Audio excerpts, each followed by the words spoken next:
출애굽기 10장.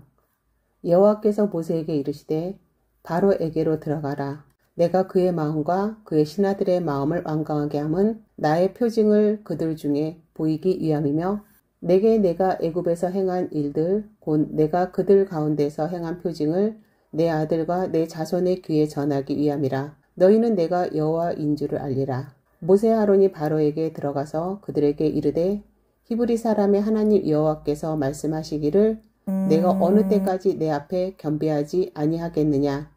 내 백성을 보내라. 그들이 나를 섬길 것이라. 내가 만일 내 백성 보내기를 거절하면 내일 내가 메뚜기를 내 경내에 들어가게 하리니 메뚜기가 지면을 덮어서 사람이 땅을 볼 수 없을 것이라. 메뚜기가 내게 남은 그것 곧 우박을 면하고 남은 것을 먹으며 너희를 위하여 들에서 자라나는 모든 나무를 먹을 것이며 또 내 집들과 내 모든 신하의 집들과 모든 애굽 사람의 집들이 가득하리니 이는 내 아버지와 내 조상이 이 땅에 있었던 그날로부터 오늘까지 보지 못하였던 것이리라 하셨다 하고 돌이켜 바로에게서 나오니 바로의 신하들이 그에게 말하되 어느 때까지 이 사람이 우리 함정이 되리이까. 그 사람들을 보내어 그들의 하나님 여호와를 섬기게 하소서. 왕은 아직도 애굽이 망한 줄을 알지 못하시나이까 하고 모세와 아론을 바로에게로 다시 데려오니 바로가 그들에게 이르되 가서 너희의 하나님 여호와를 섬기라. 갈 자는 누구누구냐. 모세가 이르되 우리가 여호와 앞에 절기를 지킬 것인즉 우리가 남녀노소와 양과 소를 데리고 가겠나이다. 바로가 그들에게 이르되 내가 너희와 너희의 어린 아이들을 보내면 여호와가 너희와 함께 함과 같으리라. 보라 그것이 너희에게는 나쁜 것이니라. 그렇게 하지 말고 너희 장정만 가서 여호와를 섬기라. 이것이 너희가 구하는 바니라. 이에 그들이 바로 앞에서 쫓겨나니라. 여호와께서 모세에게 이르시되 애굽 땅 위에 내 손을 내밀어 메뚜기를 애굽 땅에 올라오게 하여 우박에 상하지 아니한 밭에 모든 채소를 먹게 하라. 모세가 애굽 땅 위에 그 지팡이를 들매 여호와께서 동풍을 일으켜 온 낮과 온 밤에 불게 하시니 아침이 되매 동풍이 메뚜기를 불어들인지라. 메뚜기가 애굽 온 땅에 이르러 그 사방에 내림에 그 피해가 심하니 이런 메뚜기는 전에도 없었고 후에도 없을 것이라. 메뚜기가 온 땅을 덮어 땅이 어둡게 되었으며 메뚜기가 우박에 상하지 아니한 밭의 채소와 나무 열매를 다 먹었으므로 애굽은 온 땅에서 나무나 밭의 채소나 푸른 것은 남지 아니하였더라. 바로가 모세와 아론을 급히 불러 이르되 내가 너희의 하나님 여호와와 너희에게 죄를 지었으니 바라건대 이번만 나의 죄를 용서하고 너희의 하나님 여호와께 구하여 이 죽음만은 내게서 떠나게 하라. 그가 바로에게서 나가서 여호와께 구하매 여호와께서 돌이켜 강렬한 서풍을 불게 하사 메뚜기를 홍해에 몰아 넣으시니 애굽 온 땅에 메뚜기가 하나도 남지 아니하니라. 그러나 여호와께서 바로의 마음을 완악하게 하셨으므로 이스라엘 자손을 보내지 아니하였더라. 여호와께서 모세에게 이르시되 하늘을 향하여 내 손을 내밀어 애굽 땅 위에 흑암이 있게 하라. 곧 더듬을 만한 흑암이니라. 모세가 하늘을 향하여 손을 내밀매 캄캄한 흑암이 3일 동안 애굽 온 땅에 있어서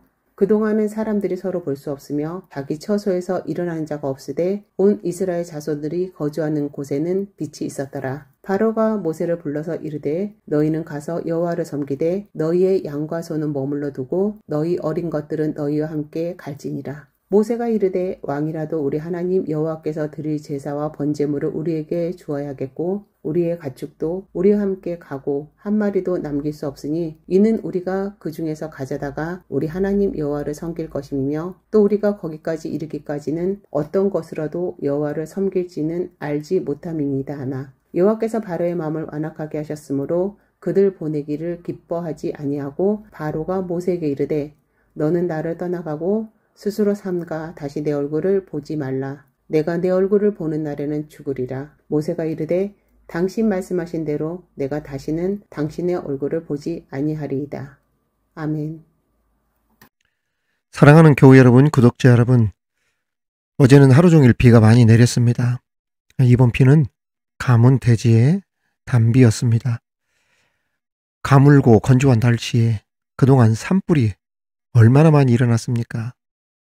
그런데 이 비로 녹음도 많이 생길 뿐 아니라 건조한 날씨도 물러가게 될 것이고 또 농경철에 물이 많이 필요한데 비교적 많은 비가 내려 농사하시는 분들에게도 흐뭇한 단비가 되었죠. 자, 오늘 말씀이 마른 심령의 단비와도 같은 말씀이 되기를 주님의 이름으로 축원합니다. 지난 주일 주일 예배를 마치고 딸이 다니고 있는 교회에 아동부 예배에 딸을 데려다 주려 엘리베이터를 탔습니다. 몇 층을 내려가니 단정하게 옷을 입으시고 작은 손가방을 쥔 채 보조기를 잡으신 할머니가 엘리베이터를 타셨습니다.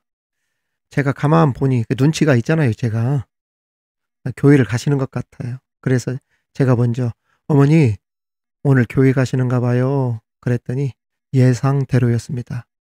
네, 교회에 갑니다.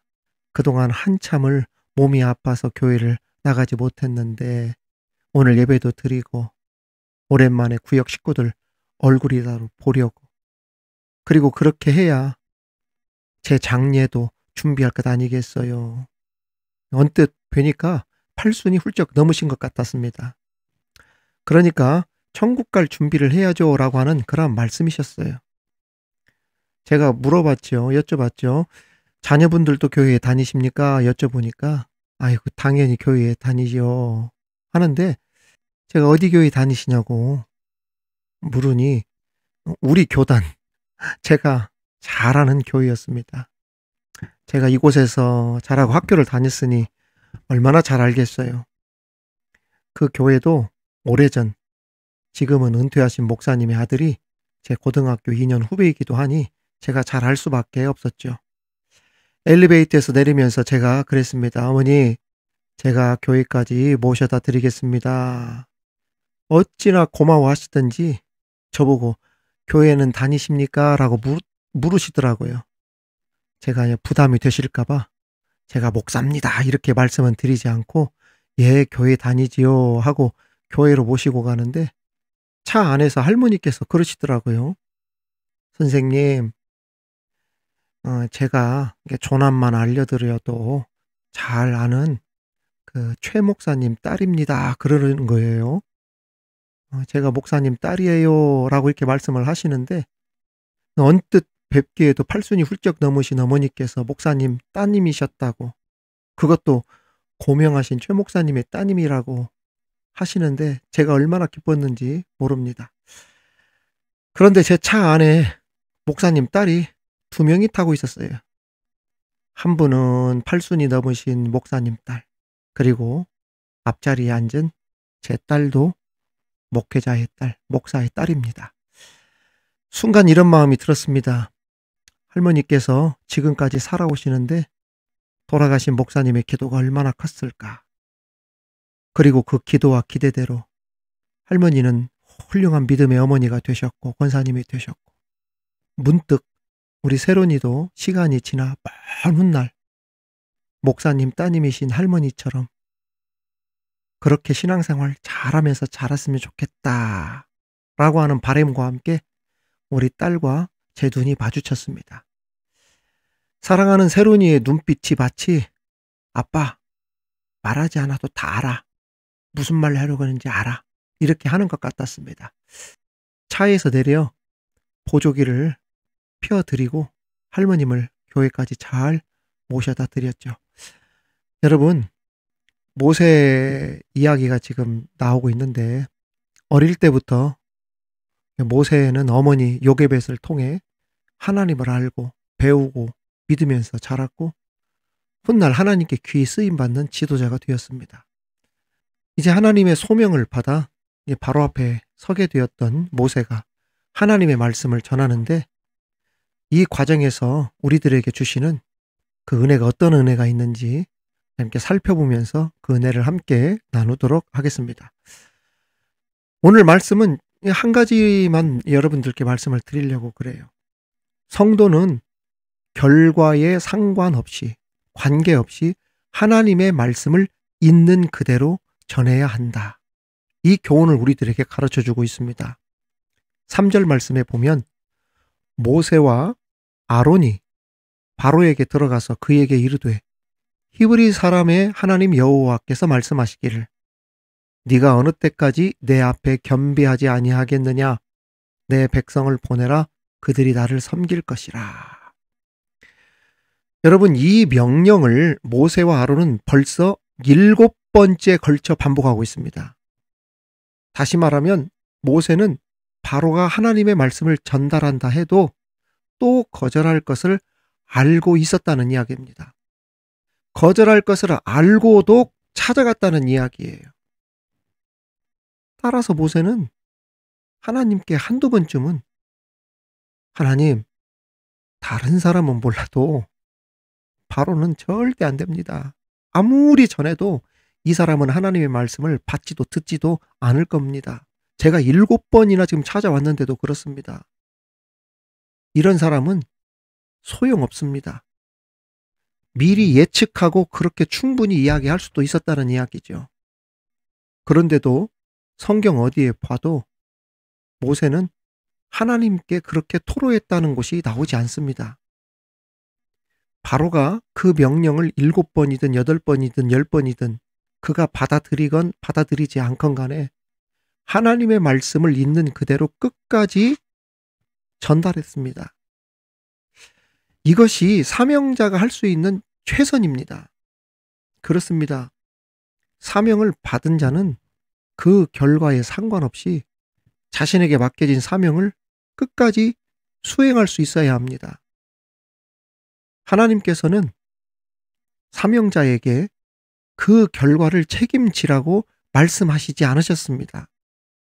모세야, 너 바로가 돌아오지 않고 회개하지 않는다고 한다면 이것은 네 책임이다. 네가 책임져라. 이렇게 하지 않으셨다는 이야기입니다. 따라서 주의 종 그리고 우리 성도들은 어떤 상황에서도 하나님 말씀을 전할 때 주저하지 않고 우리 하나님께서 책임져 줄 거야 라고 하는 자세를 가지고 말씀을 전할 수 있는 담대함이 있어야 합니다. 설령 입틀막을 당한다 해도 주의 종은 두려워하지 말고 성경이 말씀하신 대로 성경에 나온 그대로 하나님께서 책임져 주신다는 믿음을 가지고 전하라 하면 전하고 가라 하면 가고 멈추라 하면 멈추고 행하라 하면 행할 수 있는 담대한 결기가 주의 종들에게 그리고 우리 성도들에게 있어야 된다는 말이죠. 만일 일의 결과를 자기 스스로 예측하여 자신에게 맡겨진 복음 전도의 사명을 소홀히 한다면 이는 큰 죄에 해당한다고 할 수 있습니다. 또한 반대로 주의 종이 전하는 말씀을 미리 예측하여 말씀에 담긴 의미, 복음의 진리는 외면한 채 그저 이념, 사상의 잣대를 들이대서 단지 말씀을 전하는 주의 종의 성향이 다르다는 이유만으로 바로와 같이 말씀을 쉽게 판단하거나 거부하는 행위 또한 하나님 보시기에 명백한 죄가 된다는 것도 알아야 합니다. 성향상 그럴 것 같다. 내가 한번 들어보면 다 안다. 이런 식으로 미리 하나님의 말씀을 예측하고 편견을 가진 채 설교 말씀을 들을 때 불편하다 하여서 뒤에서 왈가왈부하고 주의 종으로 하여금 말씀 전하는 일을 공개적으로 제재를 가한다든지 전하지 못하도록 막는다든지 이러한 행위는 하나님이 진노하실 명백한 범죄나 다름없다는 이야기입니다. 누가 그랬습니까? 바로가 그랬어요. 너 내가 찾아오지 말라고 했지. 다시 말하면 내가 듣기 싫다고 했지. 내가 그만하라고 했지. 내가 몇 번이나 경고한 거 알지. 너 그렇게 하지 말라고 내가 얘기했잖아. 그런데 왜 찾아와? 왜 그렇게 나한테 이야기해? 왜 그렇게 설교해? 이렇게 한 사람이 바로였습니다. 그런데도 모세와 아론은 담대하게 또 바로 앞에 가고 또 찾아가고 또 찾아가고 안 들을 것 알면서도 찾아가고 왜 그랬겠습니까? 그것은 누가 뭐라 해도 자신들은 하나님의 말씀을 전하는 주의 종이기 때문에 사명자이기 때문에 사람들이 인정하든 인정하지 않든 비난하든 뭐 하든 간에 모든 것을 하나님께서 책임져 주신다는 것을 알고 담대하게 전했다는 거예요.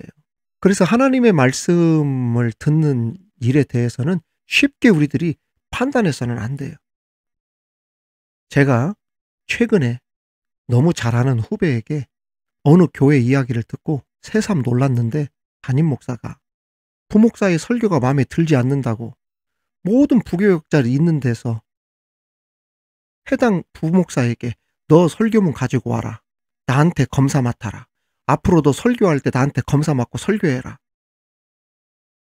부임한 지 얼마 되지도 않은, 몇 달 되지도 않은 부목사를 잘랐다는 겁니다. 물론 내가 그렇게 직접 나가라 하지 않았다. 그렇게 하더라도 설교문 가지고 와라. 나한테 검사 맡아라. 앞으로 검사 맡고 설교해라. 그렇게 한다고 하면 어느 부교육자가 그 자리에서 버티겠습니까? 공개적인 모욕감, 모멸감을 받았다고 한다면 그것은 자른 게 아니라 하더라도 그것은 쫓겨난 거나 다름이 없는 것이죠. 제가 그 소식을 듣고 참 너무 안타깝더라고요. 목회도 중요하지만 영혼이 중요하고 사람이 중요한 게 아니겠습니까?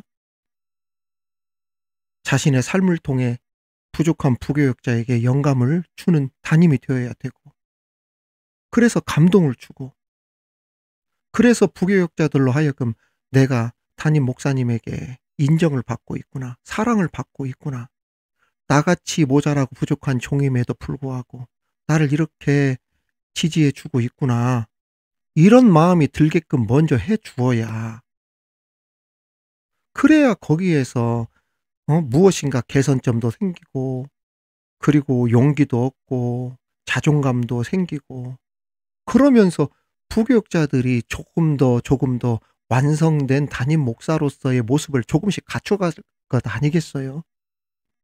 아니, 담임과 부교역자로 만난 지 얼마나 되었다고. 설교를 10번 들은 것도 아니고 100번 들어본 것도 아닌데, 그리고 무엇보다도 부교역자의 힘들었던 시절을 누가 경험했습니까? 담임이 경험한 거잖아요. 그 자리에 정말 힘들게 고생하면서 올라갔을 것인데, 그렇다고 한다면 자신의 부교역자 때의 일을 생각하고 지적하고 싶은 이야기가 있다면 직원들이 모인 공개적인 자리에서 하는 것이 아니라 개인적으로 따로 불러서 개인적인 면담 시간을 통하여서 차근차근 이 부분은 신학적으로 이렇게 설명했어야 한다. 그렇게 개인적으로 이야기를 해야지. 선후배에 있는 다 있는 자리에서 공개적으로 설교문 가져와라. 다음에 설교할 때는 나한테 검사를 맡고 해라. 이렇게 해버리면 어린 부교역자라 하더라도 그 주의종이 느끼는 모욕감이나 상실감이 얼마나 크겠습니까? 누가 그런 곳에서 있고 싶겠으며 그런 담임을 누가 모시고 싶겠습니까? 특히 담임 목사가 아닌 일반 성도들로부터 그랬다고 한다면 이러한 모욕감이나 배신감은 상상을 초월하겠죠. 저는 제가 심호하던 교회에 부교역자로 11년간 있다 떠난 부목사가 있었어요. 그런데 그 부목사님이 담임을 나가기 전에 교회 소속, 노예 소속이 없어서 붕 떠 있다는 이야기를 듣고 제가 담임으로 있던 교회에 적을 두게 했었습니다. 우리 교회 소속은 아니지만 우리 교회에 적을 두게끔 이름을 넣어 주었다는 이야기죠. 그런데 이러한 것을 빌미로 어느 누가 고발을 하는 바람에 제가 노예에 가서 사죄한 일이 있어요. 특히 그 부목사님은 저하고 나이도 동년배여서 주변에서 목회자들, 선후배 목회자들이 부목사 나이가 담임 목사와 동년배이면 목회할 때 불편할 수 있다. 이러한 이야기를 들었는데도 불구하고 그러한 우려 속에서도 제가 몇 년을 더 같이 동역하면서 11년간이나 그 교회에서 부교역자로 있도록 했었습니다. 비록 제가 욕을 먹는 한이 있어도 부교역자가 적이 없어서 붕 떴다는데 담임 목사가 지켜주지 않으면 누가 지켜주나. 더군다나 우리 교회에 그렇게 오랫동안 있었는데 그러한 마음에 제가 적을 두었고 이 일로 인하여서 제가 노예 어른들이 배석한 자리에 홀로 가서 고개를 깊이 숙이며 공개 사죄한 그러한 일이 있었습니다. 물론 그러한 일에 있어서 후회는 없어요. 여러분, 사람이 중요하고 영혼이 중요하죠. 그보다 중요한 게 뭐가 있겠습니까? 그것이 아마도 지금까지 지난 30년간 선후배들과의 좋은 관계를 유지하고 있는 그러한 비결이 되고 있는 것 같기도 합니다. 그렇습니다. 먼저는 나에게 가장 가까운 사람들을 지켜줄 줄 아는 그러한 뭐라고 하나요? 의리라고 하나요? 그러한 마음이 있어야 돼요. 그것이 없으면 어느 누구든지 그 자리에 남아있겠다라고 하는 가장 큰 명분이 사라지는 것입니다. 아무튼 성도들 또 우리 주의 종들은 힘들어도 모세와 아론처럼 하나님의 말씀을 끝까지 전할 수 있는 그러한 사람들이 되기를 바랍니다. 저도 사임 이후에 미드바르 TV 방송 사역을 계속하면서 여전히 지금까지 목회 사역을 감당하고 있지 않습니까? 사임했기 때문에 잠시 사역을 내려놓아야 되겠다 생각한 적도 없습니다. 그저 제게 주신 말씀의 은사, 기도의 은사를 통해 매일매일 하루도 거르지 않고 말씀과 기도 사역, 이것을 통해서 교우들과 구독자들을 푸른 초정과 맑은 물가로 인도하는 사명을 감당하고 있듯이 여러분들도 그 있는 자리에서 선교와 전도의 사명을 잘 감당할 수 있기를 주님의 이름으로 축원합니다. 하나님께서 에스겔에게 주신 경고의 메시지가 에스겔 3장에 나오는데 책임 소재에 대한 그러한 말씀이 나와요. 하나님께서 에스겔을 이스라엘 족속의 파수꾼으로 세우시고 하나님의 경고를 이스라엘 백성들에게 전달해야 할 사명을 맡기시면서 에스겔에게 경고하기를 이렇게 경고하셨어요. 만약 악인에게 하나님의 경고의 메시지를 전달했는데도 그가 범죄하여 죽는다면 에스겔아, 너에게는 아무런 책임이 없을 것이다. 그러나 네가 하나님의 경고, 나의 경고를 전달하지 않아서 그가 범죄하여 죽는다면 그에 대한 책임을 너에게 묻겠다. 이렇게 말씀하셨어요. 그렇습니다. 사명자는 자신에게 맡겨진 사명에만 충실하면 되는 것입니다. 그 결과와 책임은 하나님께 속한 거예요. 그러므로 염려와 걱정 마시고 힘차게 즐겁게 신바람 나게 맡겨진 일에 최선을 다하시고 열정적으로 복음 전도의 사명을 감당할 수 있는 저와 여러분이 되기를 축원합니다. 때를 얻든지 못 얻든지 하나님의 말씀을 전파하기에 힘씁시다. 하나님의 말씀을 전하기도 전에 미리 예측하는 그러한 일이 없으시기를 바랍니다. 그 사람은 전해도 안 돼. 그 사람은 바로와 같은 사람이야. 내가 몇 번을 전했는데도 안 되는 사람이야.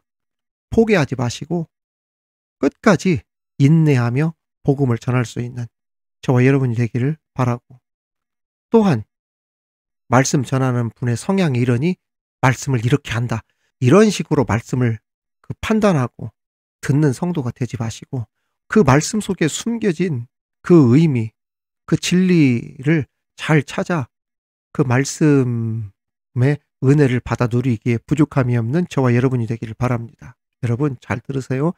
내가 능력이 있는 것이 아닙니다. 성경이 능력이 있는 것이다. 이 말씀을 가지고 오늘 하루도 승리하는 저와 여러분이 되기를 주님의 이름으로 축원합니다. 하나님 아버지 감사합니다. 결과와 상관이 없이, 관계없이 하나님의 말씀을 있는 그대로 전할 수 있는 우리들이 되게 하여 주옵소서.